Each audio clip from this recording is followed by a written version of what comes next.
Fred and Nina are very likable. He's very well educated. He's articulate. He's charismatic. He's handsome. He's buff. He lifts weights. He's everything. He's also a minority. He's got a great story. Certified clinical psychologist. But what he really is a cunning, calculating, strategizing predator, manipulating people's weaknesses.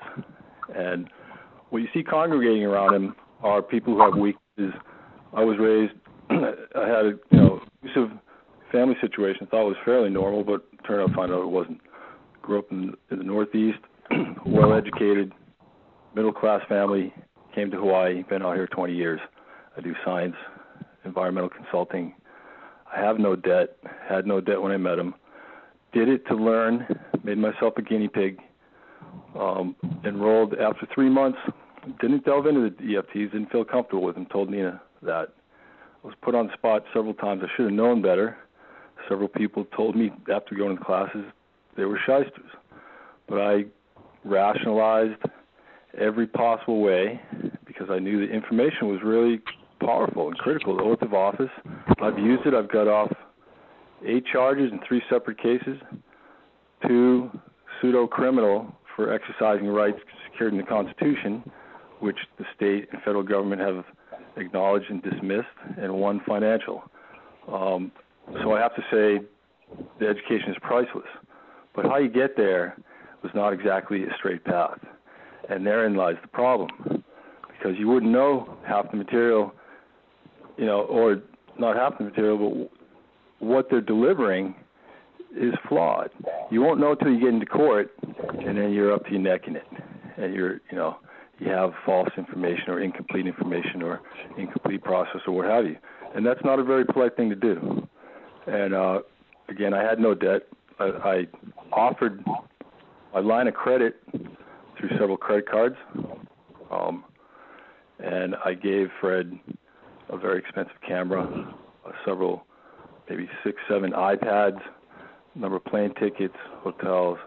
I have no problem with that. I don't mind giving out material that will help educate people. But when I buy product to the tune of thousands of dollars, $6,000+ product on credit card and checks, and they don't deliver, that's fraud. And they still haven't delivered. And I wrote him an email, and he told me my chance of getting a refund is 0.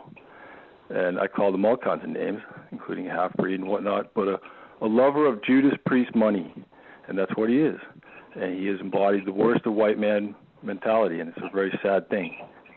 And he looks credible, he's charismatic, but there's not much there at the end of the day. I've seen Fred and Nina both. It distressed me greatly to be involved with them and find them not answering emails and phone calls and find myself under siege on the island of Oahu, surfing on the South Shore, surfing on the North Shore, in the supermarkets, besieged by people. Where's the letter? Where's this? Where's that? Hey, I don't know, but I'm in the inner core. That's what Fred, on video, in the biggest pull-down he got here, about 200 people attended the church. Jack and Margie were here, special speakers. They presented a video of me. Fred cried. I was his brother. I'm his friend. I'm a credible guy. I'm an upstanding fellow. But the title of the video was, Where is Doug? I was so sick and disgusted listening to Fred talk about himself, I couldn't bear to be in his presence for more than 5 minutes. But I still fought on for the subject of the Constitution and for people's rights and the fact that the banks are raping everybody across this country. I get plenty of family and friends suffering. And I enrolled them all at one point, and we all got burned. And I'm talking dozens of people. And Fred burned us all. Why? Because I asked him questions. After 3 months, I started saying, hey, you're not answering any phone calls and emails. What's going on? Oh, what did Nina say? What do you think she said? I said, it's because you're so busy. I just tell people you're busy. Fred, I'm defending you. I'm rationalizing. And if you died tomorrow, well, where are they then? They're going to have to learn it all on their own at some point. So that's what I do. And thank you, But Nina, I love it when people say we're too busy. And I'm like, huh? Well, how can you not be too busy? Fred himself says you can't possibly take 90 phone calls a day. That's obvious there's a bottleneck. So if you really want to be sincere and genuine about getting the material out, you collaborate. You do a network nationally. But he refused to attend a class with Jack and Margie and Sheriff Richard Mack out here. So, and we're trying to pin him, why wouldn't you attend? You yourself have said you can't possibly attend. Do all this. And, well, so Nina, I love it when people say we're too busy, but not like that. Shackling like a witch that she is, excuse me, but, this is black magic they're doing on people through the churches, through religion, and you got to call it for what it is. And she says, I love it when they say we're too busy because you know what? We are the ones getting the phone calls and emails. We know who's calling us and emailing us. If you, or what they were saying when in my presence was, if they are not getting a response, guess what? It's for a reason, because we don't want to talk to you. So they know darn well. And I've been in their house. Their kids are generally wonderful, amazing, brilliant, with a lot of potential. Yet if they're manning the phones for their business called the Eagle Distributor, manufacturing or whatever they're doing, which is allegedly a car dent puller business servicing the auto industry, the kids are answering the phone. They know how to do business. I'm sorry, your name? Oh, your account number. Yeah, this went out a day or two ago. It will go out tomorrow. It's with this number. Here's the tracking number. You don't have it. Get back to us. We'll get back to you right away. You see, they know how to do business. They know exactly how to do business, and they know exactly how to not do business. And there's no kidding around. Fred says he's not involved in his family's businesses, yet he is. And then, when I ask questions, he starts threatening me out here. And I suffered through that a couple of times because I thought I needed his help in court. But thank God I spoke to Jack and Margie, and if I hadn't seen their video late in the game, I would have been sunk in court and under Fred's direction because he told me, and I just didn't believe him. When you mix my material with someone else's, I let you burn in court and hang. And I just couldn't believe he was saying it. I'm a dummy. So, but that's what he did. And I can send you the transcript. Now, anybody want an affidavit, I'm willing to do it. And, for Fred and Nina, you're going to be listening. Guess what? Your only problem is you don't know when the hammer's going to drop. Because I'm going to be filing, so will other people. And you just have to figure out what day it's going to happen, my friend. Because it's going to, sooner or later. I've been busy, but I just relieved myself of all my court matters. You're next. I'm going to come down and drop that affidavit. Anybody want to call me? 808-988-5849. That's 808-988-5849 in Honolulu. I'm happy to speak to anybody. And by the same token, I will thank Fred and Nina in an underhanded way for putting out the material, because I would have never met Jack and Margie. I would have never got the education. But it's a hard lesson for too many people. It's fraudulent. It's immoral. It's not even common courtesy. And to be standing in the churches doing that is absolutely despicable. And it's just plain black magic. So I'll leave it at that. I've got credit card records, check records. I've attached them to email. I've sent it to Fred. I sent it to all his posse. The only time he ever responded to me was then. I sent him numerous emails, 4.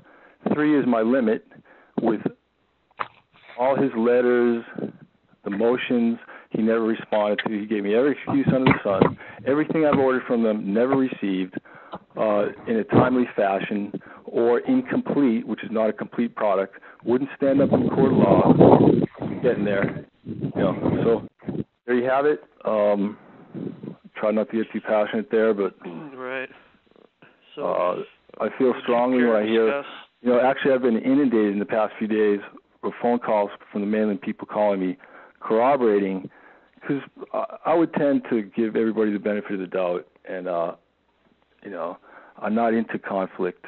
I'll stand up for rights. Right. I lost my taste, for some of the court stuff, but that's just getting tired, and I'm getting my breath back, and if nobody's going to stand up, we're all sunk. So it's encouraging to hear people finally coming, standing up and watching out for each other. Really, that's all we want to do. And it's nonsense for people to be taking advantage of each other, especially in disadvantaged situations. And, shame on you, Fred and Nia. Shame on you. Do you have any knowledge about Do you have any knowledge about any kind of agencies that might be watching, or? Sure. Do you care to go I will openly admit I've contacted the state of Nevada, Secretary of State, State Attorney General's, Police Department, Fraud Division, Federal Trade Commission, Better Business Bureau, and the same in the state of Hawaii, including other alphabet agencies, and they're watching. They know. So, the more people that express displeasure, the greater the squeak in the wheel, the more the requirement for grease. I've been told that. That's the way any public agency works. So all it requires is a number of people assembled together. All right. Doug, thank you for your story.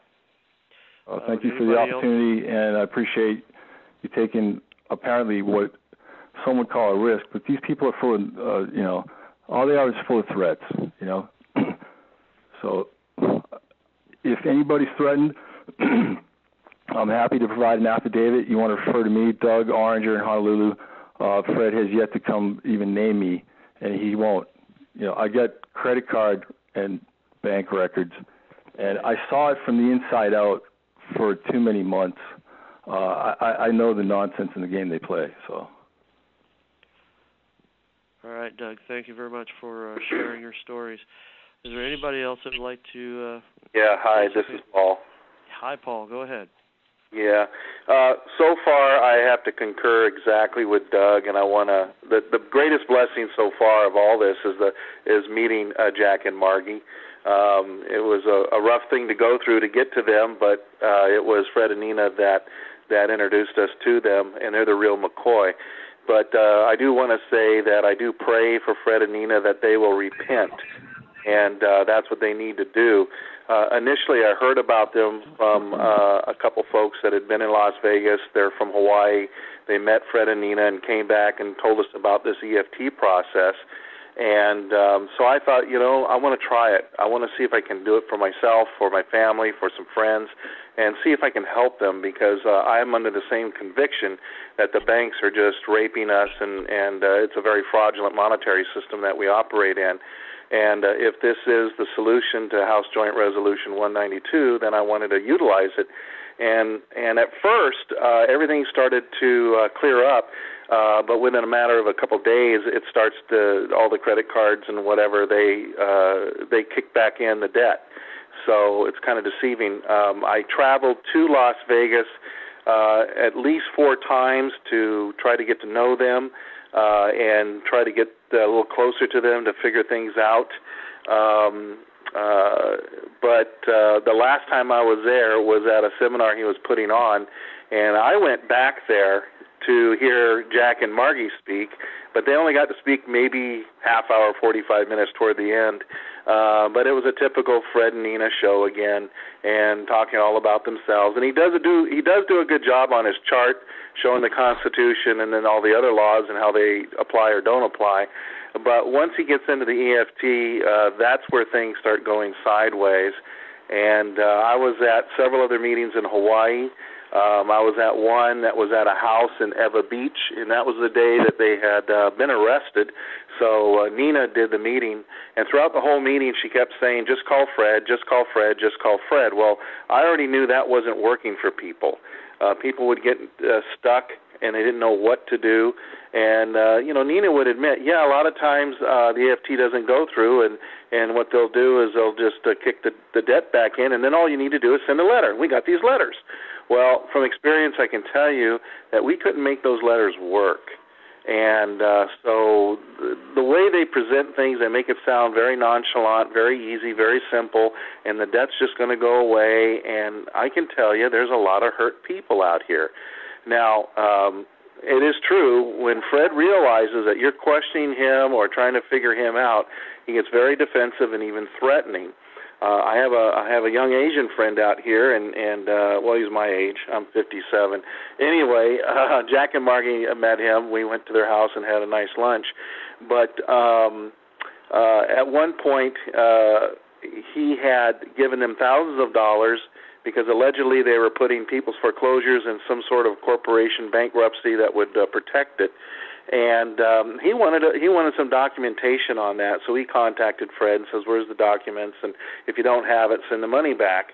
Well, Fred got very defensive and angry, and at one point texted him